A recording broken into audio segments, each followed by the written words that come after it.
బీసీల ఆర్థిక పరిస్థితి, వాళ్ళ బీదరికాన్ని, అన్యాయంగా వాళ్లకు రావాల్సిన రిజర్వేషన్లు కూడా ఇవ్వకుండా, వాళ్ళని ఏ రకంగానూ భవిష్యత్తులో ఎదగనివ్వకుండా ఈ స్వార్థ దుర్మార్గపు రాజకీయాలు చేస్తున్న వాళ్ళందరి స్వార్థం కోసం ఎందుకు నాయనా మీరు ఇట్లా బలైతారు? అనవసరంగా 3 బిడ్డలు తండ్రి లేనోళ్ళు అయినారు. ఆ భార్య భర్త లేని వ్యక్తి అయిపోయింది. ఇప్పటికైనా వాళ్ళు బీసీ గాని, ఎస్సీలు గాని, ఎస్టీలు గాని, తెలంగాణలో మనం అందరం తెలుసుకోవాల్సిన ఒక విషయం ఉంది. మనమే ప్రాణాలు కోల్పోయిన తర్వాత మన హక్కులని ఎడకంచి సాధిస్తాం. ధర్నాలు చేద్దాం, రండి మీతో పాటు నేను వస్తా. ఉద్యమాలు చేద్దాం, మీతో పాటు నేను వస్తా అని ప్రాణాలు పోగొట్టుకోవడం మాత్రం ఏ మంచి నిర్ణయం కాదు నాయన.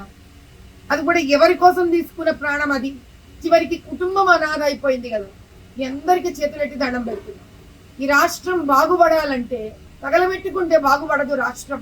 మనం గట్టిగా నిలబడితే రాష్ట్రం బాగుపడుతుంది. ఇంతకన్నా నేను మీకు విన్నవించుకోగలిగింది ఏమీ లేదు. నా వంతు సాయం నేనేమన్నా చేయగలిగితే దయచేసి నాకు చెప్పండి.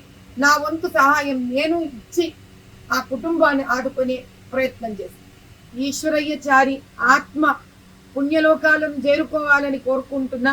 అతని భార్యకి, అతని బిడ్డలకి ఏ రకమైన ఊరటి ఇవ్వగలనో నాకు తెలియదు, కానీ నా ప్రగాఢ సంతాపం తెలుపుకుంటున్నా. తల్లి, నీకు నేను ఏం సాయం చేయగలనో చెప్పు. నేను తక్షణం నాకు చేతనైన సాయం నీకు చేస్తానమ్మా.